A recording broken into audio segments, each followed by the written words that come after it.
আজকের আমরা হাইব্রিডাইজেশনটা পড়ব, ঠিক আছে। এর বাংলা হচ্ছে সংকরায়ন।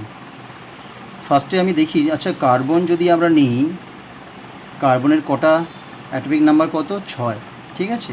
যদি এর ইলেকট্রনকে আমরা সাজাই, কি আসছে?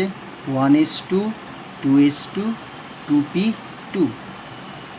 তাহলে বলো তো ভ্যালেন্স সেলে ইলেকট্রন কোনগুলো আছে? এইটা হচ্ছে ভ্যালেন্স সেল, মানে 2s2, 2p2। এই চারটে ইলেকট্রনই কী করে? আমরা জানি ভ্যালেন্স ইলেকট্রনগুলোই বন্ড তৈরি করতে সাহায্য করে। তার মানে কার্বনের এই চারটে ইলেকট্রনই বন্ড তৈরি করবে। এবার যদি আমরা ইলেকট্রনটাকে দেখি, কি আসছে? 2s2, দুটো ইলেকট্রন এইভাবে আছে, পেয়ার অবস্থাতে আছে। আর 2p2, এটা যে 2p, যে 2s, এখানে কি আছে? তিনটে অরবিটাল আছে, px, py, pz। তাহলে এটা কীভাবে থাকবে? একটা, দুটো, ঠিক আছে। এই যে এগুলো আমরা ইলেকট্রনটাকে সাজালাম, এখানে আমরা হোনস রুল, পাউলিং এক্সক্লুশন প্রিন্সিপাল এগুলো আমরা ইউজ করেছি, ঠিক আছে। তার মানে কার্বনের বাইরের কক্ষে কি আছে?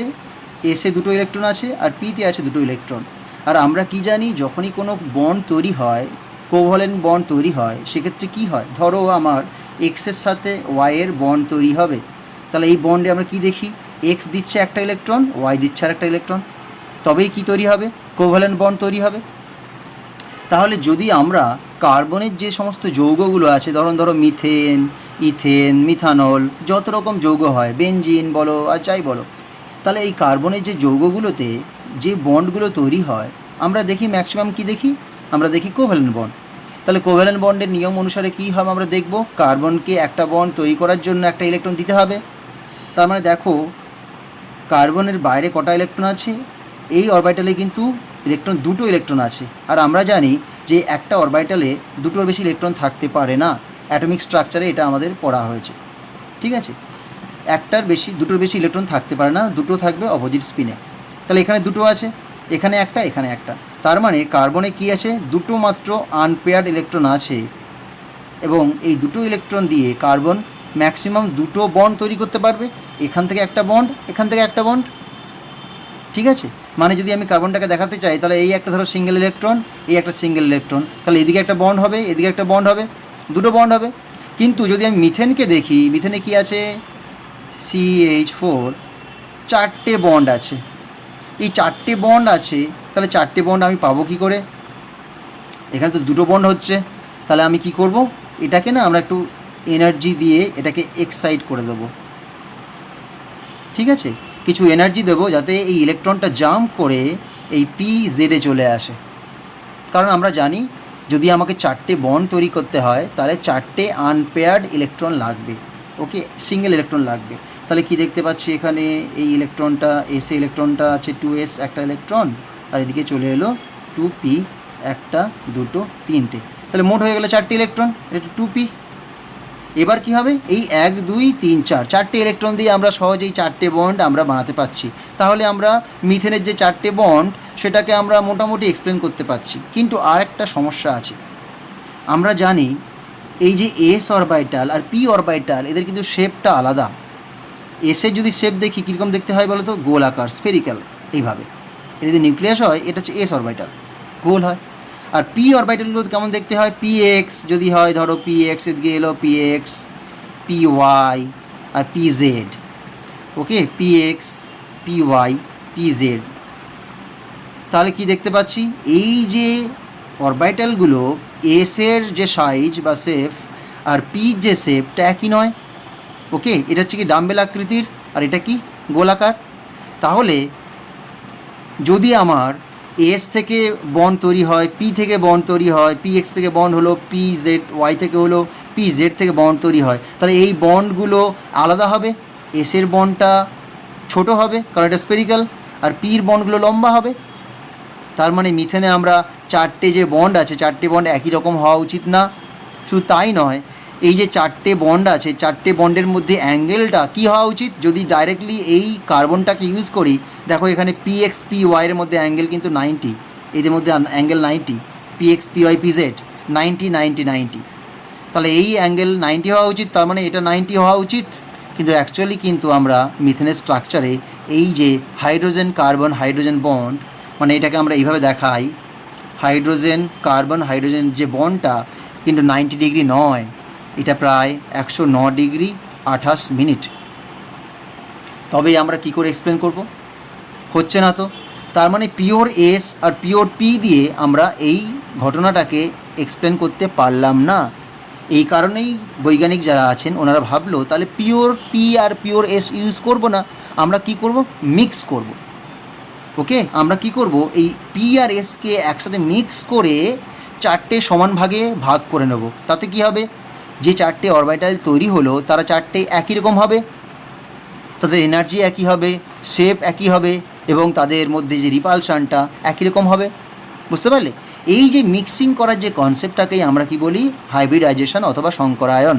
ওকে, এটা অ্যাকচুয়ালি এর ডেফিনেশন আমরা কি লিখতে পারি? Mixing of atomic orbitals to give equal number of molecular orbitals of similar energy, okay, identical shape, okay, and identical orientation is known as hybridization. ঠিক আছে, তো মোটামুটি এই হচ্ছে আমাদের, আমরা বাংলায় কি বুঝবো? যে আমাদের মিক্সিং, অরবিটালকে মিক্সিং করার যে কনসেপ্ট তাকে আমরা বলবো সংকরায়ন অথবা হাইব্রিডাইজেশন। এবার যদি আমরা কার্বনটা সবথেকে ইজি, কার্বন থেকেই আমরা করি। সাধারণত আমরা কি দেখতে পারি? কি ধরনের হাইব্রিডাইজেশন হয়? অনেক রকম হতে পারে, তার মধ্যে আমরা কয়েকটা আলোচনা করব। ওকে, এবার দেখা যাক সাধারণত কি করতে হবে। কিছু রুলস আছে। এই যে কোনো একটা অ্যাকচুয়ালি পরীক্ষাতে কেমন আসে দেখো, তোমাকে একটা কম্পাউন্ড দিয়ে দেবে, ধরো এটা H2SO4 বলে দিল। এই সালফিউরিক অ্যাসিডের জিওমেট্রি কি হবে, মানে এর যে 3D মানে 3 ডাইমেনশনাল স্পেসে কেমনভাবে ছড়িয়ে থাকবে সেটা তোমাকে বের করতে হবে। সেটা কিন্তু তোমাকে বের করার জন্য হাইব্রিডাইজেশনটাকে ভালো করে বুঝতে হবে, না বুঝলে তুমি পারবে না। সে কী রুলস আছে? ফার্স্ট কী করবো? আমাকে টু আইডেন্টিফাই সেন্ট্রাল অ্যাটম, এর মধ্যে সেন্ট্রাল অ্যাটমটা দেখতে হবে। যেমন এই ক্ষেত্রে কি সালফার, কারণ দেখবে সালফারের সাথে এই বন্ডিংগুলো জুড়ে আছে, অক্সিজেনও জুড়ে আছে, হাইড্রোজেনও জুড়ে আছে, তাই সালফারটা হচ্ছে সেন্ট্রাল অ্যাটম। 2, তারপরে কি করতে হবে? সেন্ট্রাল অ্যাটমের সাথে কতগুলো সিগমা বন্ড লেগে আছে সেটা ধরতে হবে। তারপরে count number of sigma bond, ঠিক আছে, সিগমা বন্ড কটা আছে দেখতে হবে। 3 নম্বরে কি করব? Count number of lone pair অথবা ইলেকট্রন পেয়ার, মানে সিগমা বন্ড কতগুলো আছে আর কতগুলো ইলেকট্রন পেয়ার বসে আছে যেটা বন্ড এখনও তৈরি করেনি। ওকে, আর কি? Pi bonds are not counted directly, pi bond যেগুলো আছে তাকে আমি ডিরেক্টলি কাউন্ট করব না, মানে ওটাকে নিয়ে আমি মাথা ঘামাবো না। পাই বন্ডটার ইউজটা পরে হতে পারে, কতটা রিপালশন হবে, বন্ড অ্যাঙ্গেলটা কেন কম বেশি হচ্ছে না হচ্ছে সেটা নিয়ে আমরা পাই বন্ডটাকে ধরবো। মেনলি কি দেখবো? সিগমা কতগুলো আছে, লোন পেয়ার কতগুলো আছে। তাহলে সিগমা আর লোন পেয়ারের যোগফল যা হবে সেটাই হবে ওর নাম্বার অফ হাইব্রিড অরবিটাল। ঠিক আছে, এটা মোটামুটি আমাদের একটা ছোট করে কনসেপ্ট আছে। এবার আমরা দেখো যেটা আমি এখানে এঁকেছিলাম, ধরো আমার কাছে যদি এসে ইলেকট্রন থাকে, পিতে থাকে, এখানে থাকে, দেখো এটা হচ্ছে এস, PX, PY, PZ, ঠিক আছে। এবার ধরো কোনো একটা কম্পাউন্ডের মধ্যে একটা এস ইউজ হলো আর একটা PX ইউজ হলো, মানে S প্লাস PX, তাহলে তাকে আমরা কি বলবো? SP হাইব্রিডাইজেশন বলবো। যদি এসের সাথে দুটো পি যুক্ত হয়, ধরো S plus PX plus PY, তাকে বলবো SP2 হাইব্রিডাইজেশন। বুঝতে পারলে? আর যদি এমন হয় যে ধরো এসের সাথে S orbital plus PX plus PY plus PZ, মানে এসের সাথে এই তিনটেও যোগ হয়ে গেছে একসাথে, তাকে বলবো SP3 হাইব্রিডাইজেশন। বোঝা গেল? এবার আমরা একটা চার্ট করতে পারি। ধরো আমি এখানে লিখলাম, ফার্স্টে একটা লিখলাম কম্পাউন্ড, কি কম্পাউন্ড থাকবে? ওকে, সেন্ট্রাল অ্যাটম কি আছে, সিগমা বন্ড,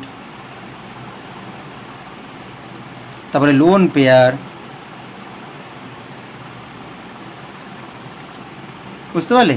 তাহলে কী কী করলাম? Compound, central atom, sigma bond, lone pair. Sigma বন্ডটাকে যদি সিগমা বলে লিখি, লোন পেয়ারটাকে এলপি বলে লিখলাম। আর এখানে লিখবো কি? Hybrid orbital, hybrid orbital. সেখানে কি লিখবো? ইকুয়াল টু কী হবে? সিগমা প্লাস লোন পেয়ার, এই দুটো যোগফলটা হচ্ছে নাম্বার অফ হাইব্রিড অরবাইটাল, কতগুলো অরবাইটাল তৈরি হলো। আচ্ছা, এবার এই হাইব্রিড অরবাইটালের উপর ডিপেন্ড করেই কি হয়, আমরা হাইব্রিডাইজেশন যে সেটা স্টেটটা আমরা বিচার করি। তাহলে এখানে কি লিখবো? Hybridization state. ওকে, জায়গাটা একটু কম হয়ে যাচ্ছে। আচ্ছা, এখানে একটু বেঁকে গেল। ওকে, এটা হচ্ছে হাইব্রিডাইজেশন স্টেট হলো। এরপরে লিখব কি? জিওমেট্রি। আর লাস্টে লিখতে পারি বন্ড অ্যাঙ্গেল, বন্ড অ্যাঙ্গেল। এটা যে জিওমেট্রি, ঠিক আছে? এটা ভালো করে শুনে নাও। এবার ধরো আমি নাম্বার 1 কম্পাউন্ডে এলাম। স্টার্ট কী দিয়ে করব? ধরো BeF2, বেরিলিয়াম ফ্লুরাইড। ওকে, বেরিলিয়াম ফ্লুরাইড যদি হয় BeF2 মানে, আচ্ছা বেরিলিয়ামের যদি আমাকে করতে হয় তাহলে আমি কি বুঝবো? আগে সেন্ট্রাল অ্যাটমটা কে আছে? বেরিলিয়াম। এবার সেন্ট্রাল অ্যাটমে বন্ডটা কীভাবে তৈরি হয়? সেন্ট্রাল অ্যাটমের বাইরে যে ইলেকট্রনগুলো আছে তাদের সাথে বন্ড হয়। এবার সেন্ট্রাল অ্যাটমের বাইরে যতগুলো সিগমা বন্ড থাকবে ততগুলো কি হবে? সিঙ্গেল করে ইলেকট্রন বেরিয়ে যাবে, আর বাকি কি পড়ে থাকবে? Lone pair. ওকে, তাহলে আমরা সাধারণত জানি যে যদি আমরা এক্সরে বা এসব করে দেখি, কি দেখতে পাচ্ছি, বা ফর্মুলা ওয়েট করে দেখলে দেখা যাচ্ছে BeF2 মানে বেরিলিয়াম ফ্লুরাইডের মধ্যে দুটো ফ্লুরিন আছে, আর আমরা জানি ফ্লুরিন যেহেতু মনোভ্যালেন্ট, তাহলে এ কিন্তু বেরিলিয়ামের সাথে সিঙ্গেল বন্ড করেই যুক্ত থাকবে, মাল্টিপল বন্ড করতে পারবে না। বুঝে নাও, ফ্লুরিন কিন্তু মনোভ্যালেন্ট, একটাই বন্ড তৈরি করতে পারে। তার মানে যদি দুটো ফ্লুরিন থাকে তাহলে এখানে মিনিমাম দুটো সিগমা বন্ড আছে, তাই তো? তাহলে এখানে কি লিখব? সিগমা বন্ড কটা আছে? দুটো। এবার লোন পেয়ার কি করে পাবো? দেখো এখানে পাই বন্ডের আর কোনো গল্প নেই, কারণ পাই বন্ড তৈরি করার মতো কেউ নেই, কারণ ফ্লুরিন তো মনোভ্যালেন্ট, যেহেতু ও একটাই সিগমা বন্ড বানাবে। আচ্ছা, এবার এই সিগমা বন্ডগুলো বাদ দিয়ে বাকি যে ইলেকট্রনটা পড়ে থাকবে বাইরের সেলে, সেটাই হচ্ছে লোন পেয়ার হওয়া উচিত। আচ্ছা, দেখে নিই তো বেরিলিয়ামের বাইরে কটা ইলেকট্রন আছে? Hydrogen, helium, lithium, beryllium. Atomic number হচ্ছে 4, তার মানে এটা 1s2 2s2। বাইরের সেল হচ্ছে 2s2। দেখো এই দুটো ইলেকট্রন কিন্তু এখানে দুটো সিগমা বন্ড তৈরি করতে কাজে লেগে গেল। ভালো করে দেখো, বাইরে কটা ইলেকট্রন আছে? দুটো। কটা ফ্লুরিন আছে? দুটো। তার মানে দুটো ফ্লুরিন দুটো সিগমা বন্ড করার জন্য ইলেকট্রন নিয়ে নিল বেরিলিয়াম থেকে। তাহলে আর কোনো ইলেকট্রন পড়ে নেই, তার মানে এখানে কোনো লোন পেয়ার থাকবে না, 0 হলো। তাহলে হাইব্রিডাইজেশন বা হাইব্রিড অরবাইটালস কতগুলো হবে? সিগমা প্লাস লোন পেয়ার 2, ঠিক আছে? 2 হবে। এবার এটা আমাদের মনে রাখতে হবে, যদি দুটো হাইব্রিড অরবাইটালস হয় তাহলে আমাদের হাইব্রিডাইজেশন স্টেট যেটা হবে সেটা কিন্তু হবে sp। কেন sp? সহজভাবে বুঝিয়ে দিই। দেখো দুটো মানে কি? s কিন্তু কম্পালসারি, এসকে থাকতেই হবে। যদি দুটো অরবাইটাল হয় তাহলে একটা এসকে নেবে আর একটা px নেবে, তাহলে s px মিলে কি হলো? sp। বুঝতে পারলাম? তাহলে এটা হলো sp হাইব্রিডাইজেশন স্টেট।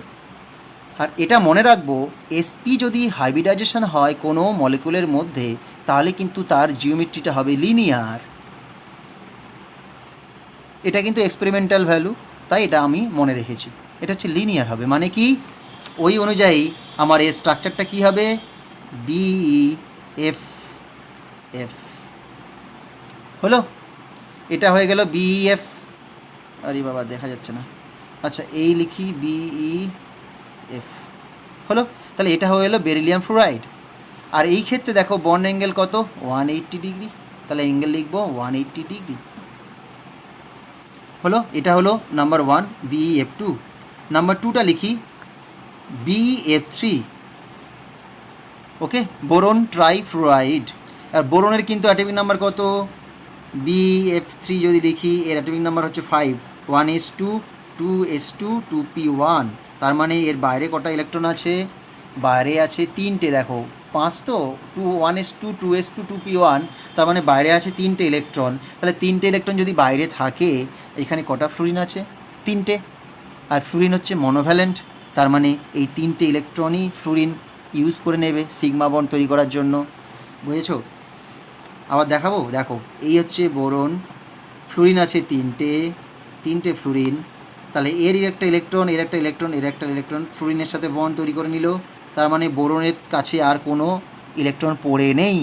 তার মানে বোরন সেন্ট্রাল অ্যাটম হচ্ছে বি, সিগমা বন্ড হয়ে গেল 3টে, লোন পেয়ার 0, কোনো থাকলো না লোন পেয়ার। আর এখানে সিগমা প্লাস লোন পেয়ার কত হচ্ছে? 3। আর যদি 3 যদি হয় হাইব্রিড অরবিটালস, দেখো 1 2 3 sp2 1 2 3। আমি বলেছি এসটা কিন্তু কম্পালসারি সবসময় থাকবে। তাহলে কি হলো এখানে? sp2 হলো। বুঝতে পারলি? তাহলে আমি কি কাউন্ট করব? আগে একটা কম্পাউন্ডের সেন্ট্রাল অ্যাটম কে আছে, কেন্দ্রীয় যে পরমাণু যেটা আছে সেটা আমি বিচার করব, তার ওপরে কতগুলো ভ্যালেন্স ইলেকট্রন আছে দেখব। এবার যতগুলো ভ্যালেন্স ইলেকট্রন থাকবে তার থেকে সিগমা বন্ড কটা তৈরি হচ্ছে সেটা কাউন্ট করব। এবার সিগমা বন্ড, প্রতিটা সিগমা বন্ড একটা করে ইলেকট্রন খেয়ে নেবে। তাহলে ওই যদি 3টে সিগমা বন্ড থাকে তাহলে 3টে ইলেকট্রন বাদ দিয়ে দিচ্ছি, বাকি যা পড়ে থাকবে সেটা কিন্তু লোন পেয়ার। ঠিক আছে, হলো। তাহলে এটা হয়ে গেল আমার sp2। বুঝতে পারলে? তাহলে আমি কি করব? Number of sigma bond count করলাম, number of lone pair count করলাম, ওই দুটো যোগফল যা হবে সেটাই হবে ওর হাইব্রিড অরবিটালস। আর হাইব্রিড অরবিটালস যদি sp হয় 2 হয় তাহলে হবে sp, যদি 3 হলে sp2। sp2 মানে তার কিন্তু জিওমেট্রিটা হবে কি? Trigonal planar. এটা একই প্লেনে থাকবে, দেখতে হবে এরকম। ওকে, এটা কি হবে? আচ্ছা আমি নাহলে আলাদা করে দেখিয়ে দিচ্ছি। এই যে বি, ওকে, এটা হচ্ছে BF লিনিয়ার 2, এটা হচ্ছে 180 ডিগ্রি পন অ্যাঙ্গেল। আর এখানে হচ্ছে BF3, এটা এটা এটা এটাকে বলে কি? Trigonal planar. এটাকে আমরা বলবো TBP, না এটা হচ্ছে TBP নয়, ট্রাইগোনাল প্ল্যানার। মানে একই প্লেনে থাকবে, 3টে কর্নার থাকবে কিন্তু একই প্লেনে থাকবে। আর এই অ্যাঙ্গেলগুলো কত বলো তো? 120 ডিগ্রি। কারণ দেখো একটা প্লেন মানে কত জানি? 360, তাকে 3টে ভাগে ভাগ করে দাও, তাহলে 120 হয়ে গেল। তাহলে বন্ড অ্যাঙ্গেল হলো 120 ডিগ্রি। বুঝতে পারলে? দেখো ট্রাইগোনাল প্ল্যানার 120 ডিগ্রি। তাহলে এটা হয়ে গেল আমাদের 3 নম্বরে। আমি চলে আসি মিথেন। ওকে, মিথেনের সেন্ট্রাল অ্যাটমকে কার্বন অবশ্যই। এবার কার্বনের কটা ইলেকট্রন আছে বাইরে? আমি বলেছিলাম 4টে আছে। 4টে যদি হয় তাতে কটা হাইড্রোজেন আছে? 4টে আছে। তাহলে 4টে হাইড্রোজেন কটা সিগমা বন্ড বানাতে পারবে? 4টে। তাহলে সিগমা হয়ে গেল 4টে। আর যেহেতু 4টে ইলেকট্রন ছিল 4টেই বেরিয়ে গেল, তাহলে লোন পেয়ার 0। হাইব্রিড অরবিটালস কী হবে? 4 + 0 = 4। আর যদি 4টের জন্য কি হবে? sp3 হবে। দেখো 1 2 3 4 sp3। আর sp3-র জন্য ওর জিওমেট্রি কী হয় জানো? sp3-র জন্য মিথেনের জিওমেট্রি হয় কে বলে? টেট্রাহেড্রাল। এই দেখো এইরকম দেখতে লাগে। ওকে, একটা 3 ডাইমেনশনাল স্ট্রাকচার। এটা কিন্তু প্ল্যানার নয়, মনে রাখবে, এটা 3 ডাইমেনশনাল স্ট্রাকচার। ওকে, আর এই বন্ড অ্যাঙ্গেলগুলোকে আমরা জানি কত? 109 ডিগ্রি 28 মিনিট। ওকে, তাহলে এটা হয়ে গেল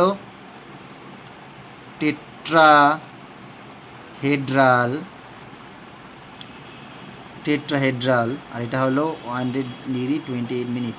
এটাকে বলে টেট্রাহেড্রাল। ওকে, এটা ট্রাইগোনাল প্ল্যানার, এটা টেট্রাহেড্রাল। বুঝতে পারলে? আচ্ছা, এবার আমরা লিখি 3 4।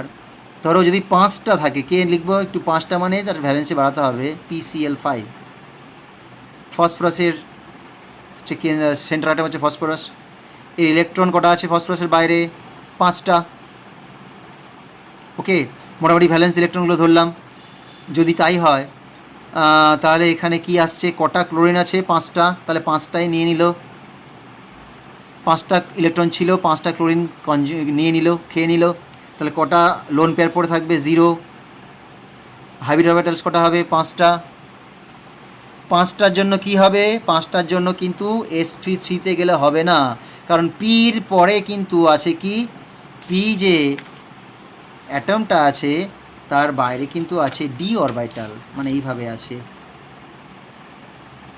3s 3p 3d। তার মানে পির ক্ষেত্রে ইলেকট্রন কতগুলো ছিল? 5টা ছিল। 1 2 3 4 5, তাই তো? এই অবস্থাতে ছিল। ওকে, তাহলে কি করবে? এটাকে ও এক্সটেন্ড করবে এইভাবে, দিয়ে কি হবে? sp3d, মানে ডিটাও ঢুকবে। তাহলে দেখো এটা হয়ে গেল sp3d। আর sp3dর জন্য জিওমেট্রি কি হয়? টিবিপি। একে কি বলে? Trigonal bi pyramidal. ওকে, আমি যদি এখানে আঁকতে চাই কি পাবো? আচ্ছা, এটা হচ্ছে টিবিপি, ট্রাইগোনাল বাই পিরামিডাল। তো তাহলে তোমার ইকুইটোরিয়াল প্লেনে 3টে ক্লোরিন থাকবে, একটা থাকবে ওপরে অ্যাক্সিয়ালে, একটা হবে নিচে অ্যাক্সিয়াল। একে বলে ট্রাইগোনাল বাই পিরামিডাল। এই অ্যাঙ্গেলগুলো কত হবে? এগুলো হচ্ছে 120 ডিগ্রি, আর এই অ্যাঙ্গেলটা হবে 90 ডিগ্রি। বুঝতে পারলে? এখানে দুরকম অ্যাঙ্গেল থাকে। ওকে, এটা একটা প্লেন, আর তার ওপরে এটা আছে, নিচে এটা আছে। ওকে, মানে একটা প্লেন আছে ধরো, তার ওপরের দিকে একটা আছে আর নিচের দিকে আর একটা আছে। এটা হচ্ছে আমাদের বলে টিবিপি, ট্রাইগোনাল বাই পিরামিডাল। আচ্ছা, 5 করি তাহলে। 5-এর জন্য আমি কি করব? SF6। ওকে, সালফার হেক্সাফ্লোরাইড যদি বলি, এখানে সালফার হচ্ছে সেন্ট্রাল অ্যাটম। এর কটা বাইরে আছে? সিগমা বন্ড কটা হবে? দেখো, সালফারের বাইরে কিন্তু 6টা ইলেকট্রন আছে, আর এখানে 6টা ফ্লুরিন আছে। 6টা চলে গেল। লোন পেয়ার কটা? 0। হাইব্রিড অরবিটালস কত হবে? 6টা। 6টার জন্য কি হবে? sp3d2। দেখো 6টা হচ্ছে, এখানে হলো 3 1 4 2 6, তার জন্য এটা কী হবে? অক্টাহেড্রাল। 6টার জন্য জিওমেট্রি কী হয়? অক্টাহেড্রাল। এগুলো মুখস্থ করবে। sp-র জন্য লিনিয়ার, sp2-র জন্য ট্রাইগোনাল প্ল্যানার, sp3-র জন্য টেট্রাহেড্রাল, sp3d-র জন্য ট্রাইগোনাল বাই পিরামিডাল। এটাকে বলে trigonal bi pyramidal. Trigonal bi pyramidal, একে বলে টিবিপি। বুঝেছো? ট্রাইগোনাল বাই পিরামিডাল, মানে দুটো পিরামিড, ওপরে আছে একটা, নিচে একটা আছে। তো এটা হয়ে গেল SF6। আচ্ছা, এবার চলে আসি। তো ধরো আমাকে পরীক্ষাতে জলের মলিকুল দিয়েছে, জল, ওয়াটার। যদি বলে এই যে ওয়াটারের জিওমেট্রি কী, এটা কেমনভাবে থাকে, দেখতে কেমন হবে, তাহলে আমি কি করব? আগে দেখব অক্সিজেনের বাইরে কটা ইলেকট্রন আছে। আমরা জানি অক্সিজেন হচ্ছে তোমার যদি 8টা হয়, 1s2 2s2 2p 2 2 4, এটা 4 2p4, তাই তো? তাহলে এটা হচ্ছে 6টা ইলেকট্রন বাইরে আছে, অক্সিজেনের 6টা ইলেকট্রন বাইরে আছে। এই 6টা ইলেকট্রন বাইরে হয়, তার মধ্যে থাকো তো কটা সিগমা বন্ড আছে? এটা সিগমা বন্ড, এটা সিগমা বন্ড, দুটো হাইড্রোজেন আছে। তো 6টার মধ্যে তাহলে 6টা ইলেকট্রন ছিল বাইরে, তার মধ্যে দুটো ইলেকট্রন চলে গেল, -2 ইকুয়াল টু কটা? 4টে। 4টে ইলেকট্রন মানে কটা লোন পেয়ার? দুটো লোন পেয়ার। 4টে ইলেকট্রন মানে দুটো লোন পেয়ার। বুঝতে পারলে? 4টে মানে দুটো লোন পেয়ার হলো। তার মানে যদি আমি দেখি ওয়াটারের মধ্যে সিগমা কটা আছে? সিগমা আছে দুটো, লোন পেয়ার আছে দুটো, তাহলে সিগমা প্লাস লোন পেয়ার কত হচ্ছে? এটা হয়ে গেল আমার 2 2 4। তাহলে 4 যদি হয়, দেখো আমি কি বলেছিলাম, 2 হলে sp3 হলে sp2, 4 হলে sp3, তার মানে এটা হবে sp3। তাহলে এখানে লিখে ফেলি তো, 6-এর দাগে জল, এখানে আছে অক্সিজেন, এটা সিগমা বন্ড হচ্ছে, এটা সিগমা বন্ড হচ্ছে দুটো, আর লোন পেয়ার দুটো, এটা হলো 4, হাইব্রিড অরবিটালস হচ্ছে 4। তাহলে এটা কি হবে? sp3 হবে। আর sp3 মানে আমরা কি জানি? টেট্রাহেড্রাল। sp3 যদি হাইব্রিডাইজেশন হয়, তাহলে জিওমেট্রি কী হবে? সবসময় টেট্রাহেড্রাল হবে। তাহলে এটা হয়ে গেল টেট্রাহেড্রাল। ঠিক আছে? তার মানে কথা অনুযায়ী আমি কি দেখব, অক্সিজেনের যে স্ট্রাকচারটা হবে টেট্রাহেড্রাল, মানে দেখো এই একটা হাইড্রোজেন, এই একটা হাইড্রোজেন, এই একটা লোন পেয়ার, এই একটা লোন পেয়ার, টেট্রাহেড্রাল মানে এমন দেখতে হয় টেট্রাহেড্রাল। টেট্রাহেড্রাল যে 4টে কর্নার আছে, আমাদের দুটোতে হাইড্রোজেন, দুটোতে আছে লোন পেয়ার, ঠিক আছে। তাহলে এর জিওমেট্রি কী হবে, জিওমেট্রি হলো টেট্রাহেড্রাল। জিওমেট্রি ঠিক আছে, কিন্তু শেপ বললে কি হবে? যদি আমি বলি শেপ হচ্ছে এমন একটা, কি বোঝায়, জিওমেট্রিতে কিন্তু ধরতে হবে আমাকে, জিওমেট্রিতে আমি লোন পেয়ার বন্ড পেয়ার যা আছে সব ধরবো জিওমেট্রিতে। আর শেপ বললে কিন্তু আমি লোন পেয়ারগুলোকে দেখতে পাবো না, ইলেকট্রন ক্লাউড তো। যদি আমি মলিকুলটাকে দেখি তাহলে আমি তো ইলেকট্রন ক্লাউডটাকে দেখতে পাবো না, আমি কি দেখবো, খালি অ্যাটমগুলো দেখব। তাহলে যদি শেপ বলি, দেখো আমার কি কি থাকছে, হাইড্রোজেন, অক্সিজেন, হাইড্রোজেন। শেপে কিন্তু কোনো রকম লোন পেয়ারকে কাউন্ট করব না, ওকে। শেপ শুধু আমাদের বন্ড পেয়ারগুলোকে নিয়ে হবে। তাহলে এখানে কি দেখতে পাচ্ছি আমরা, দেখো একটা ভি শেপ দেখতে পাচ্ছি না, উল্টো দিক দিয়ে দেখো, এরকম দেখতে পাচ্ছি তো, দেখো, ওকে, উল্টে নাও, এটা অ্যাকচুয়ালি কী শেপ, ভি শেপ। তাই জলের কিন্তু শেপ হবে ভি শেপ, বুঝতে পারলে? এই যে দেখো, লোন পেয়ারকে আমি ধরবো না, যখন শেপ আমি ডিসাইড করবো লোন পেয়ার ধরবো না, বোঝা গেল? তাহলে মোটামুটি এটা হচ্ছে আমাদের, তাহলে হয়ে গেল মোটামুটি হাইব্রিডাইজেশন। এইভাবে আমি বাকিগুলোও করতে পারবো। আচ্ছা, তোমাদের আমি একটা হোমওয়ার্ক দিচ্ছি, সালফিউরিক অ্যাসিডের, ওকে, ডিটারমাইন ইটস জিওমেট্রি, ওকে। এটা হচ্ছে তোমাদের কোশ্চেন থাকবে, তোমরা আমাকে লিখে জানাবে, হলো? তাহলে এই হলো মোটামুটি আমাদের হাইব্রিডাইজেশনস। এরপরে আমরা চলে যাব সিলেবাসে যেগুলো আছে, এরপরে আমি পড়াবো কি, রিএজেন্ট পড়াবো, ওকে। এবার দেখো রিএজেন্ট কাকে বলে? আমরা দেখি যে সমস্ত স্পিসিস কোনো একটা রিয়াকশানে অংশগ্রহণ করে তাকেই আমরা বলবো রিএজেন্ট, মানে টেকিং পার্ট ইন রিয়াকশন অথবা ইন আ রিয়াকশন, তাকে বলবো রিএজেন্ট। কিন্তু রিএজেন্ট আবার দুরকম হতে পারে। এই যে ধরো, যদি এই রিএজেন্টটা খুব রিয়াক্টিভ হয়, হাইলি রিয়াক্টিভ, মানে সহজেই রিয়াকশন করে যাবে, বা আনস্টেবল, খুব রিয়াক্টিভ, তাকে কি বলবো, তাকে বলবো আমরা, ওকে। আচ্ছা সরি, এটা বললাম রিএজেন্ট মানেই তোমার হচ্ছে রিএজেন্ট, যেটা আমি বলছি এটাকে আমি রিয়াক্ট্যান্ট হিসেবে বলি, তাহলে সুবিধা হবে। এটা হচ্ছে রিয়াক্ট্যান্ট, ওকে। রিয়াক্ট্যান্ট কাকে বলবো, যে taking part in a reaction, যারা রিয়াকশানে অংশগ্রহণ করে তাকে বলবো রিয়াক্ট্যান্ট, ওকে, ক্লিয়ার?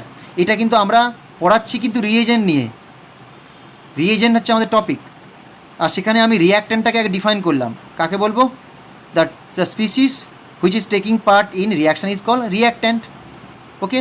তাহলে রিয়াক্ট্যান্ট কিন্তু দুরকম হয়। আচ্ছা আমি একটু ভালো করে দেখাচ্ছি। তাহলে রিয়াক্ট্যান্ট হয়ে গেল কারা, রিয়াক্ট্যান্ট যারা রিয়াকশানে অংশগ্রহণ করে তাকে বলবো রিয়াক্ট্যান্ট। রিয়াক্ট্যান্ট দুই রকম হতে পারে, যদি বলবো মোর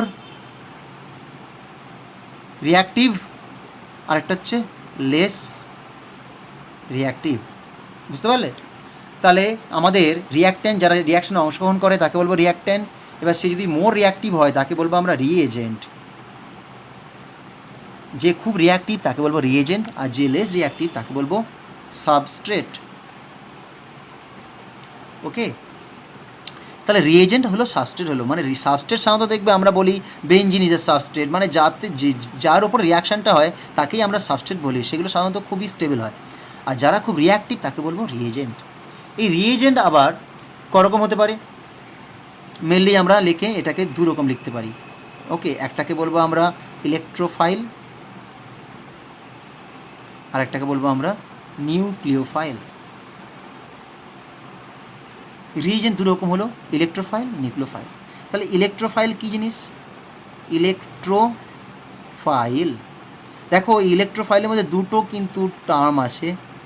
একটা হচ্ছে ইলেকট্রোফাইল, মানে ফাইল মানে কিন্তু ফিলিসিটি, মানে অ্যাট্রাকশান, লাভ, মানে এটাকে যদি বলি ইলেকট্রন বলি, ইলেকট্রন লাভ বা ইলেকট্রন লাভার বলতে পারি আমরা, মানে যে স্পিসিসটা ইলেকট্রনকে চায় বা ইলেকট্রনকে ভালোবাসে তাকে আমরা বলবো ইলেকট্রোফাইল, তার মানে ইলেকট্রনকে যারা ভালোবাসবে তাদের কাছে নিশ্চয়ই ইলেকট্রন কম আছে। ওকে, তার মানে ইলেকট্রোফাইল মানে কি হবে, নিশ্চয়ই তারা ইলেকট্রন ডেফিশিয়েন্ট। তাহলে ইলেকট্রন ডেফিশিয়েন্ট স্পিসিসকে আমরা কি বলবো, ইলেকট্রোফাইল। ইলেকট্রো ডেফিশিয়েন্ট স্পিসিস মানে যারা যারা ইলেকট্রন ডেফিশিয়েন্ট হয় তাকে আমরা বলবো কি, ইলেকট্রোফাইল। বুঝতে পারলে? এটা আবার 3 রকম হতে পারে। এই যে ইলেকট্রোফাইলটা, 3 রকম নয়, 2 রকম, হ্যাঁ 2 রকমই বলি, 2 রকম হতে পারে। কি কি? একটা হচ্ছে তোমার নিউট্রাল ইলেকট্রোফাইল, আর একটা কি আয়নিক অথবা পজিটিভলি চার্জ পজিটিভ ইলেকট্রোফাইল। একটাকে বলবে নিউট্রাল, একটা বলবো পজিটিভ চার্জ। নিউট্রাল কারা হতে পারে? ধরো আমার কাছে আছে BF3 PCl5, এরা কিন্তু কোনো চার্জ ক্যারি করে না, অথচ এরা কিন্তু ইলেকট্রন পেয়ার নিতে পারে। তাহলে যারা ইলেকট্রন পেয়ার নিতে পারে, ওকে, তারাই তো ইলেকট্রোফাইল, তার মানে এরা ইলেকট্রোফাইল। নিউট্রাল। পজিটিভ ইলেকট্রোফাইল কাকে বলবো? যাদের কাছে কিন্তু পজিটিভ চার্জ আছে এবং ইলেকট্রন নিতে পারে তাকেই বলবো পজিটিভ ইলেকট্রোফাইল। যেমন কি ব্রোমোনিয়াম আয়ন, নাইট্রোনিয়াম আয়ন, ওকে, ব্রোমোনিয়াম আয়ন, নাইট্রোনিয়াম আয়ন। তারপরে এখানে আমরা নিউট্রালে SO3ও লিখতে পারতাম। ওকে, তাহলে এরকম যারা যারা আছে, মরি আর অ্যাসাইলিয়াম বলতে পারি, AC++O। ওকে, তাহলে এরা হচ্ছে আমাদের পজিটিভ ইলেকট্রোফাইল। বুঝতে পারলে? তাহলে ইলেকট্রোফাইল কথাটা কি বুঝলাম, যারা ইলেকট্রন ডেফিশিয়েন্ট, যারা ইলেকট্রনকে অ্যাট্রাক্ট করে তাকে বলবো ইলেকট্রোফাইল। যেমন 2 রকম, নিউট্রাল অথবা পজিটিভ চার্জ। তেমনি নিউক্লিওফাইল এটাও কিন্তু কাকে বলবো? তাহলে এখানে দেখো 2টো ভাগে ভাগ করলাম। এটা হচ্ছে নিউক্লিয়াস আর ফাইল মানে কি বলবো, লাভার। আর এটা কি, নিউক্লিও মানে কি, নিউক্লিয়াস মানে পজিটিভ চার্জ, পজিটিভ। যারা পজিটিভ চার্জকে অ্যাট্রাক্ট করে বা যারা পজিটিভ চার্জকে ভালোবাসে, ওকে, তাদেরকে আমরা কি বলবো, নিউক্লিওফাইল। এটা কি হয়, এটা কিন্তু ইলেকট্রন রিচ স্পিসিস হয়। বুঝতে পারলে? ইলেকট্রোফাইল কী ছিল, ইলেকট্রন ডেফিশিয়েন্ট স্পিসিস ছিল, মানে ইলেকট্রন ডেফিশিয়েন্ট পদার্থ ছিল। আর এটা কী হবে, ইলেকট্রন রিচ, মানে যার মধ্যে প্রচুর ইলেকট্রন আছে তাকেই বলবো নিউক্লিওফাইল। নিউক্লিওফাইলটা কিন্তু 3 রকম হতে পারে। একটাকে আমরা বলতে পারি নিউট্রাল, একটাকে বলতে পারি আমরা নেগেটিভ, আরেকটাকে বলতে পারি অ্যাম্বিডেন্টেড। ওকে, নিউট্রাল কারা? তাদের কাছে ইলেকট্রন আছে অথচ নিউট্রাল, যেমন জল, এটা কিন্তু নিউট্রাল নিউক্লিওফাইল। অ্যামোনিয়া হতে পারে, অ্যালকোহল হতে পারে, ইথানল। ওকে, যাদের কাছে ইলেকট্রন পেয়ার আছে, ইলেকট্রন পেয়ার থাকা মানেই সে কিন্তু নিউক্লিওফাইল হিসাবে কাজ করতে পারবে। বোঝা যাচ্ছে? আচ্ছা, নেগেটিভ নিউক্লিওফাইল কারা? নেগেটিভলি খুব সহজ, OH minus, RO minus, NH বা NH2 মাইনাস, অ্যামাইড। তাহলে এই hydroxyl group, alkoxide group, amide group যাদের কাছে মাইনাস চার্জ আছে, দেখো ইলেকট্রন ভর্তি, তারা কিন্তু নেগেটিভ নিউক্লিওফাইল। নিউক্লিওফাইল মানে যারা পজিটিভ চার্জকে অ্যাট্রাক্ট করতে পারে। আচ্ছা, অ্যাম্বিডেন্টেন্ট কাকে বলবো? কিছু কিছু নিউক্লিওফাইল আছে তাদের কাছে, আচ্ছা তোমাকে বলে দিচ্ছি, দেখো এই যে HO হাইড্রক্সিল গ্রুপ, এখানে কিন্তু একমাত্র অক্সিজেনটাই ইলেকট্রন ডোনেট করতে পারে। এই যে এটা হচ্ছে হাইড্রক্সিল, স্ট্রাকচার হচ্ছে এই, একমাত্র অক্সিজেন থেকে ইলেকট্রনটা ডোনেট করতে পারে, হাইড্রোজেন থেকে কিন্তু ডোনেট হয় না, কারণ হাইড্রোজেনের কাছে কিন্তু কোনো ইলেকট্রন নেই। কিন্তু কিছু কিছু নিউক্লিওফাইল আছে, যেমন ধরো সায়ানাইড, CN-,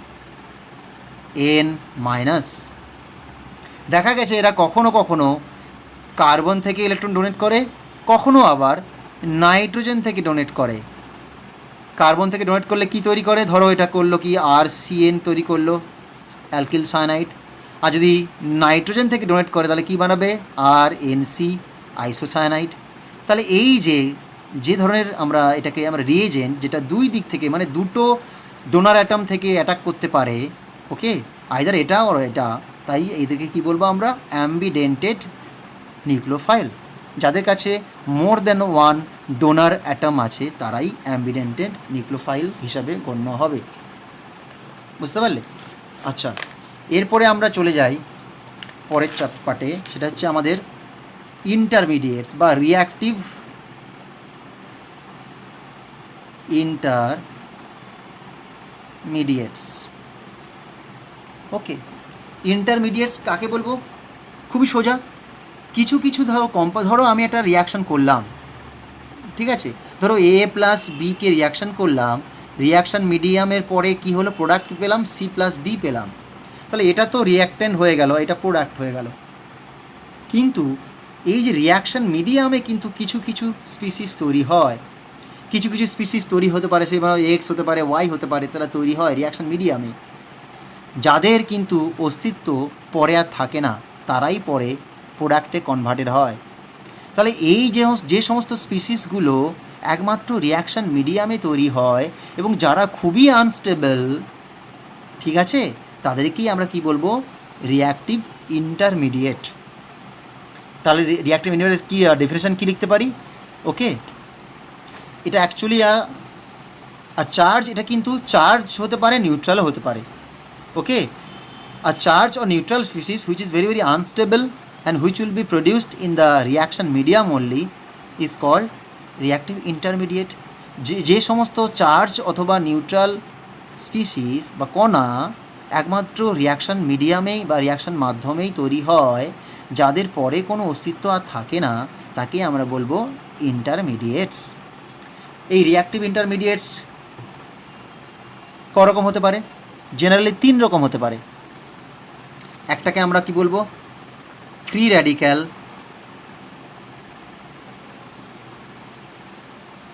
2 নম্বরে কি লিখবো, কার্বোক্যাটায়ন, 3 নম্বরে লিখবো কার্বানায়ন। হয়েছে? তাহলে এই 3 রকমের মোটামুটি স্পিসিস আমরা পাই। এটা হচ্ছে নিউট্রাল, এটা হচ্ছে নিউট্রাল, ওকে, আর এগুলো হচ্ছে আয়নিক। কার্বোক্যাটায়নটা হচ্ছে প্লাস চার্জ ক্যারি করে, কার্বনায়ন ক্যারি করে মাইনাস চার্জ, এটা হচ্ছে নিউট্রাল, জাস্ট ডট ক্যারি করে, ফ্রি র্যাডিক্যাল, ওকে, নিউট্রাল হয়। আচ্ছা, এবার এই যে পদার্থগুলো তৈরি হলো বা কণাগুলো রিয়াকশানে তৈরি হলো, কীভাবে তৈরি হয় বলো তো? নিশ্চয়ই বন্ড ব্রেকিংয়ের মাধ্যমে তৈরি হয়। বন্ডটা আগে ভাঙে, তারপরে তৈরি হয়। তাহলে বন্ডটা ভাঙা, তাহলে বন্ড বা একে বলে ক্লিভেজ। এই যে বন্ড ভাঙছে রিয়াকশান মাধ্যমে, এই ভাঙাটা কিন্তু 2 রকম হতে পারে। একটাকে বলে হোমোলাইটিক ক্লিভেজ আর একটাকে বলে হেটেরোলাইটিক ক্লিভেজ। ওকে, হোমোলাইটিক ক্লিভেজ আর হেটেরোলাইটিক ক্লিভেজ এর মানেটা কি? ধরো আমার কাছে এক্স আর ওয়াই এই দুটো অ্যাটম আছে যারা এই বন্ড দ্বারা আবদ্ধ আছে। এবার যদি এমন হয় রিয়াকশন মিডিয়ামে এমন একটা ঘটনা ঘটলো যেখানে এই বন্ডটা পুরো সমান ভাগে ভেঙে গেল, যাতে করে এই যে বন্ডের যে দুটো ইলেকট্রন 2 দিকে ছড়িয়ে গেল, এই ইলেকট্রনটা এদিকে থেকে গেল, এই ইলেকট্রনটা এদিকে থেকে গেল, মানে এইভাবে হলো। ওকে, তাতে কি তৈরি হবে, X dot plus Y dot. তাহলে কি বুঝতে পারলে, এখানে এই বন্ডটা কিন্তু সমান ভাগে ভেঙেছে, এই যে ক্লিভেজটা হয়েছে সমান ভাগে, কারোর কোনো কষ্ট নেই, কিছু নেই, কারণ সবাই সমান ভাগ পেয়ে গেছে। এর কাছে একটা ইলেকট্রন আছে, এর কাছে একটা ইলেকট্রন আছে, ঠিক আছে। তাহলে একে কি বলবো আমরা, হোমোলাইটিক ক্লিভেজ। সাধারণত এই ধরনের রিয়াকশানগুলো যেখানে আমাদের হোমোলাইটিক ক্লিভেজ হয়, এটা কিন্তু ফটো ক্যাটালাইটিক হতে পারে। মানে সাধারণত আমরা যদি ফোটন দিই, এইচ নিউ দিই, তবেই একমাত্র জেনারেলি হোমোলাইটিক ক্লিভেজ হয়, সমানভাবে ভেঙে যায়। যেমন ইভি লাইট হতে পারে, সানলাইট হতে পারে, যেগুলো ফ্রি র্যাডিক্যাল রিয়াকশান হয় সেগুলোতে কিন্তু আমাদের এই হোমোলাইটিক ক্লিভেজটা দেখা যায়, ঠিক আছে। তাহলে এটা হচ্ছে হোমোলাইটিক। হেটেরোলাইটিক কাকে বলে? ধরো যদি এক্স ওয়াইটা ছিল এইভাবে, এমনভাবে ভাঙলো যে এখান থেকে কী তৈরি হয়ে গেল, এক্স প্লাস হলো প্লাস ওয়াই মাইনাস হলো, হতে পারে। অথবা উল্টোটা, or X minus plus Y plus, হতে তো পারতো।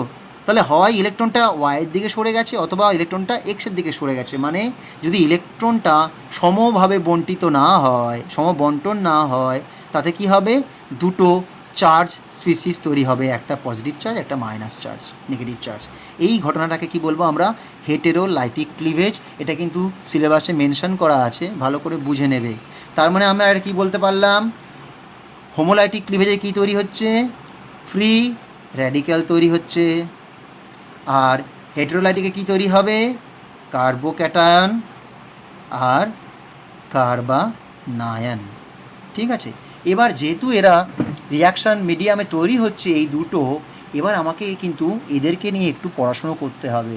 মানে এরা যে তৈরি হচ্ছে, কেন তৈরি হলো, এবং যদি তৈরি হয় তার পেছনে কি কি কারণ আছে, কতটা স্টেবল, এবং তাদের জিওমেট্রি কী আছে, ওকে, এবং কী কী ফ্যাক্টর তাদেরকে স্টেবল করতে পারবে, এই সবগুলো আমরা মোটামুটি একটু আলোচনা করব। আচ্ছা, এবার আমরা চলে আসি ফার্স্টে কার্বোক্যাটায়ন।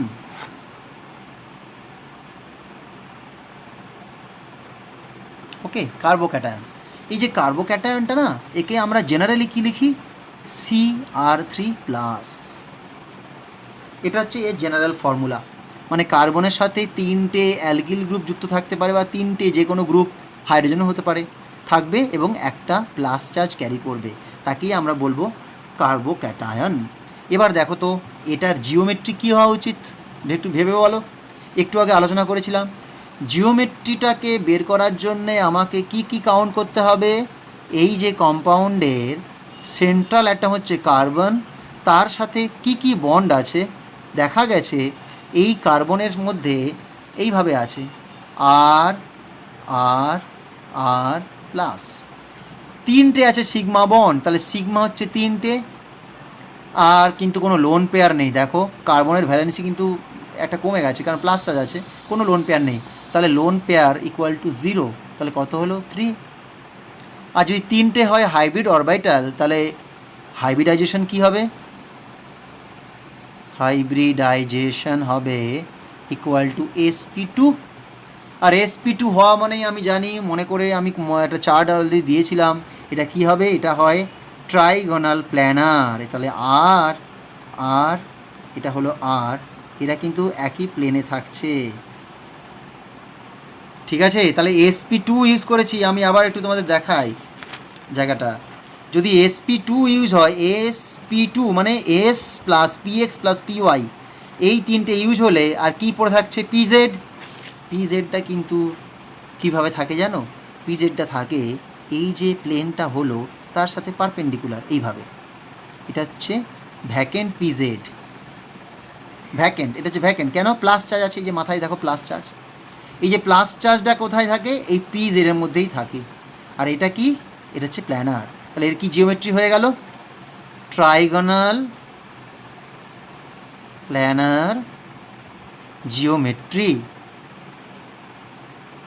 বুঝতে পারলে, ওকে, ট্রাইগোনাল প্ল্যানার জিওমেট্রি হয়ে গেল Cr3+।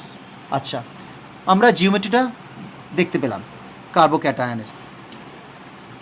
এবার আমরা দেখি তো এই যে কার্বোক্যাটায়নটা তৈরি হচ্ছে মিডিয়ামে, তার কি কি ফ্যাক্টর আছে। মানে ওটা আমরা জানি, ধরো আমি কোনো একটা কম্পাউন্ড তৈরি করবো বা কোনো একটা স্পিসিস তৈরি হবে, সে স্পিসিসটা কখন তৈরি হবে, যদি সেটা স্টেবল হয় তবেই তো তৈরি হবে।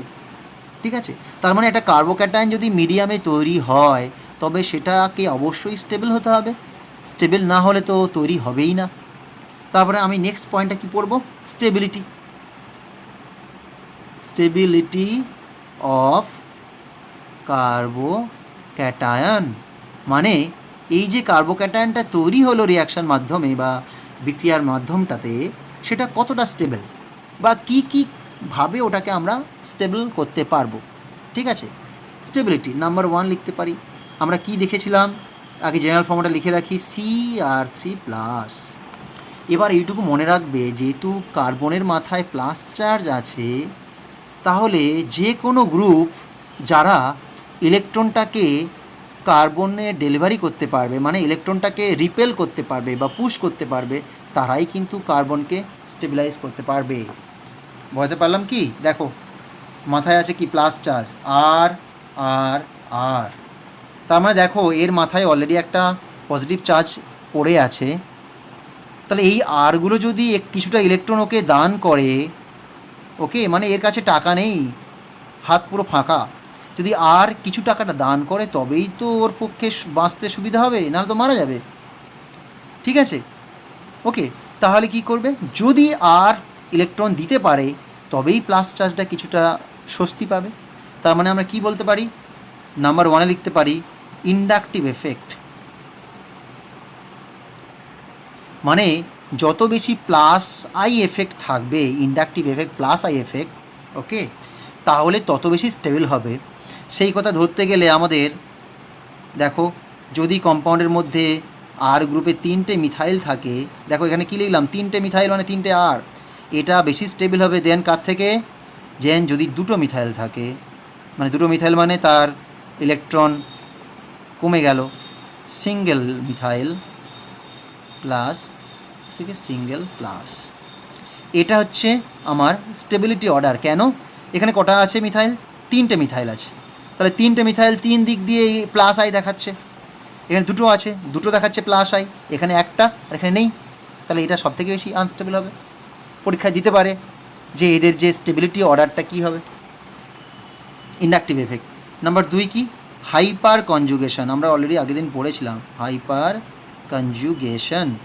হাইপার কনজুগেশন কখন হয়, যদি আমাদের কাছে ওকে আলফা সিএইচ থাকে বা আলফা হাইড্রোজেন থাকে।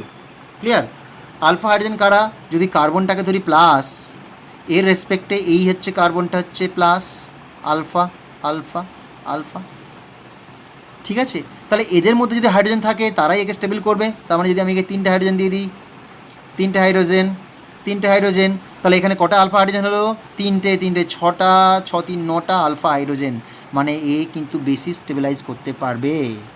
তার মানে আমরা কিন্তু আবার একটা একই রকম অর্ডার লিখতে পারি, কিভাবে, যদি 3টে মিথাইল গ্রুপ অ্যাড করে দিই সেটা বেশি স্টেবল হবে দেন 2টো মিথাইল অ্যাড করলে সেটা বেশি হবে দেন একটা মিথাইল থাকলে সেটা হবে যদি কোনো মিথাইল না থাকে।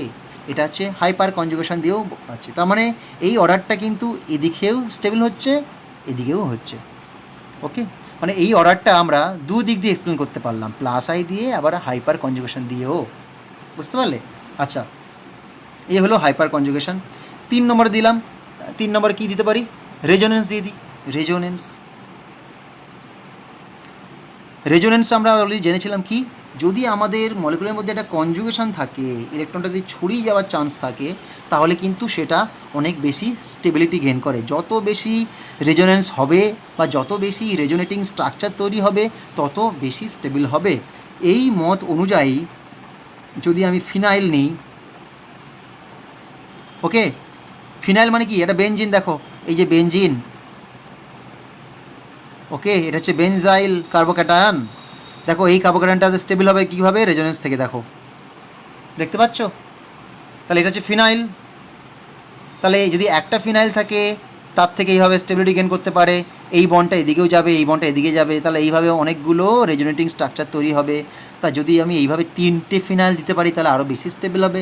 তার মানে ফিনাইল 3+ বেশি স্টেবল দেন কার থেকে, ফিনাইল 2CH+, মানে এখানে triphenyl methyl carbocation, diphenyl methyl carbocation, এটা হচ্ছে ফিনাইল অর্থাৎ বেনজাইল বলতে পারি এটাকে, আর এটা হচ্ছে তোমার CH3+, বা এটাকে এখানে আরও দিতে পারি যদি আরও সহজ করতে চাই, CH2 double bond CH2+,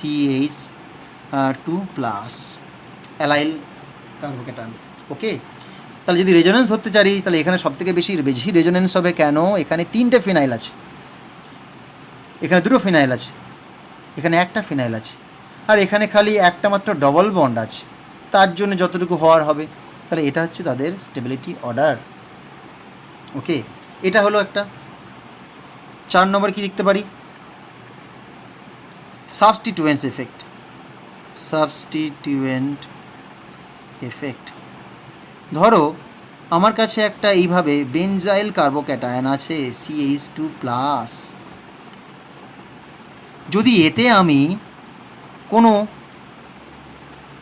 activating group add করি, ধরো আমি এখানে একটা মেথক্সি অ্যাড করলাম, তাহলে এই মেথক্সিটা কী করবে, ইলেকট্রন দেবে, ঠিক আছে, তাহলে এটাকে স্টেবিলাইজ করবে, বুঝতে পারলে? ওকে, 4-মিথক্সি বেনজাইল, এটা হচ্ছে কার্বোক্যাটায়ন। কিন্তু যদি আমার এখানে মিথক্সি না থেকে যদি CH2+ থাকতো, নাইট্রো থাকতো, নাইট্রো কী করে, ইলেকট্রন টেনে নেয়, ফলে এটা বেশি স্টেবল, মোর স্টেবল, তাই না? এখানে মিথক্সি কী করেছে, প্লাস চার্জটাকে স্টেবিলাইজ করতে সাহায্য করছে, কিন্তু এখানে নাইট্রোটা ইলেকট্রনটা বরংটা টেনে নিচ্ছে নিজের দিকে, তাতে কী হবে, এটা আরও আনস্টেবল হয়ে পড়বে, তাই এটা বেশি স্টেবল। ওকে, আচ্ছা, এরপর এটা কত নম্বর ছিল? 4। 5-এ দিই অ্যারোমেটিক ক্যারেক্টার, অ্যারোমেটিসিটি। সেটা কী জিনিস? ধরো যদি আমার কার্বোক্যাটায়নটা যদি অ্যারোমেটিক নেচার পেয়ে যায়, তবে কিন্তু সেটা অনেক বেশি স্টেবিলিটি গেইন করে যাবে। ওকে, একটা এক্সাম্পল দিই। ধরো আমার কাছে কি আছে, ধরো এটা আছে, এখানে একটা আছে Cl আছে, আর আছে এটা।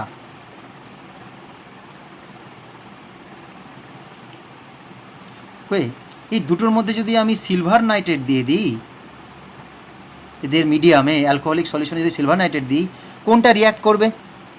কোনটা রিয়্যাক্ট করবে? রিয়্যাক্ট করা মানে কি? রিয়্যাক্ট করা মানে কিন্তু সিলভারটা কি করবে, সিলভারটা ক্লোরিনটাকে নিয়ে গিয়ে একটা অধক্ষেপ ফেলে দেবে। ওকে, তার মানে যে সহজে এই বন্ডটাকে ভাঙতে পারবে সেই রিয়্যাক্ট করবে। সিলভার কীভাবে রিয়্যাক্ট করে? সিলভার করে কি, এই যে ক্লোরিনটাকে না ও ট্র্যাপ করে সিলভার ক্লোরাইডের AgCl এর একটা হোয়াইট প্রেসিপিটেট তৈরি করে। সেটা কখন সম্ভব? যদি এই ক্লোরিনটা আয়নিক ক্যারেক্টার পায়, মানে সহজে যদি ভেঙে যায় তবেই। তাহলে আবার দেখতে হবে কোনটাতে সহজে ভাঙবে, কোন কম্পাউন্ডে ক্লোরিনটা সহজে খুলে বেরিয়ে আসবে, সেটা দেখব। তাহলে দেখি তো, যদি এটা খুলে বেরিয়ে আসে আর এটা খুলে বেরিয়ে আসে, কি তৈরি হচ্ছে? এখান থেকে পাচ্ছি কি, ওকো, সাইক্লোপ্রোপিনাইল কার্বোক্যাটায়ন, আর এটা হচ্ছে সাইক্লোপেন্টা ডাইইনাইল কার্বোক্যাটায়ন। এই দুটো কার্বোক্যাটায়ন তৈরি হচ্ছে। এবার যে কার্বোক্যাটায়ন বেশি স্টেবল হবে সেই সহজে আয়নাইজ হতে পারবে, সহজে ভাঙবে, +Cl -Cl-। ওকে, যে বেশি স্টেবল সে তাড়াতাড়ি ভেঙে যাবে, তারপরে সিলভার নাইট্রেটের সাথে রিয়াক্ট করবে। এবার দেখতে হবে কে বেশি স্টেবল। আচ্ছা, এখানে কাউন্ট করো তো দেখি, এখানে কটা ইলেকট্রন আছে? এই ক্ষেত্রে এটা 4, দুটো ইলেকট্রন আছে, মানে কি 4n+2 পাই, n = 0, তাহলে কী হতে হলো? দুটো পাই ইলেকট্রন, দুটো পাই, আর কি সাইক্লিক, ওকে, প্ল্যানার আর রেজোনেন্স আছে, তার মানে এটা কি, এটা হচ্ছে অ্যারোমেটিক। হুকেলস রুল বলে একটা রুল আছে। ওকে, অ্যাকর্ডিং টু হুকেলস রুল, যদি কোনো কম্পাউন্ডের 4n+2 পাই ইলেকট্রন থাকে, সাইক্লিক হয়, প্ল্যানার হয়, আর যদি তাদের থ্রু আউট কনজুগেশন বা রেজোনেন্স থাকে, তবে তাকে আমরা অ্যারোমেটিক কম্পাউন্ড বলি। সেই অ্যারোমেটিক কম্পাউন্ড কিন্তু অনেক বেশি স্টেবল বা স্থায়িত্ব লাভ করে। আবার এখানে দেখো তো, গোলমেলে হয়ে আছে। এখানে কটা ইলেকট্রন আছে? 1 2 3 4, প্রতিটা সিঙ্গেল পাই বন্ডের জন্য দুটো ইলেকট্রন, 1 2 3 4, তাহলে এখানে আছে 4n পাই ইলেকট্রন। 4n, যেখানে n এর মান কত? 1, নাম্বার 1। নাম্বার 2 কি? প্ল্যানার। নাম্বার 3 কি? সাইক্লিক। নাম্বার 4 কি? রেজোনেন্স। তার মানে দেখো এক্ষেত্রে কি দেখতে পাচ্ছি, এক্ষেত্রে এরা কিন্তু 4n পাই ইলেকট্রন আছে, এখানে কিন্তু 4n+2 নেই, 4n আছে, প্ল্যানার, সাইক্লিক, রেজোনেন্স। তাহলে একে কি বলবো? Anti aromatic. এটা হলো কি? অ্যারোমেটিক। ওকে, তার মানে অ্যারোমেটিক কম্পাউন্ড কাকে বলে? The compound which are cyclic, planar with 4n+2 pi electrons under throughout conjugations, মানে তারা সম্পূর্ণভাবে কনজুগেশনে আছে, তাকে বলবো অ্যারোমেটিক কম্পাউন্ড, যারা অনেক বেশি স্টেবল। আর অ্যান্টি কাকে বলবো? যাদের মধ্যে 4n পাই ইলেকট্রন আছে, বাকিগুলো একই, দেখো প্ল্যানার, সাইক্লিক, রেজোনেন্স, তাকে বলবো অ্যান্টি অ্যারোমেটিক। ঠিক আছে, তার মানে এইগুলো হলে আমরা অ্যান্টি অ্যারোমেটিক বলবো। হলো। এবার আরেকটা দেখো বৈশিষ্ট্য আছে, তাহলে এই ক্ষেত্রে কে অ্যারোমেটিক? এটা অ্যারোমেটিক। এই যদি অ্যারোমেটিক হয় তাহলে এটা তাড়াতাড়ি রিয়্যাক্ট করবে, ওকে, এটা রিয়্যাক্ট করবে, এটা রিয়্যাক্ট করবে না, এটা রিয়্যাক্ট করবে কারণ স্টেবল, রিয়্যাক্ট করে কি করবে, সিলভার নাইট্রেট, এটা সিলভার ক্লোরাইড ফেলবে, কিন্তু এটা রিয়্যাক্ট করতে পারবে না, মোর রিয়াক্টিভ। বুঝতে পারলে? তাহলে এই কার্বোক্যাটায়নটা মোর স্টেবল। তার মানে আমি এটাই বোঝাতে চাইছি, যদি আমার কাছে অ্যারোমেটিক স্টেবিলিটি আসে তাহলে কিন্তু স্টেবিলিটিটা বেশ ভালোই বেড়ে যায়। বুঝতে পারলে? আচ্ছা, তো এটাই হচ্ছে আমাদের মোটামুটি কার্বোক্যাটায়নের পার্ট। আজকে এইটুকু রাখি, আমি পরের দিন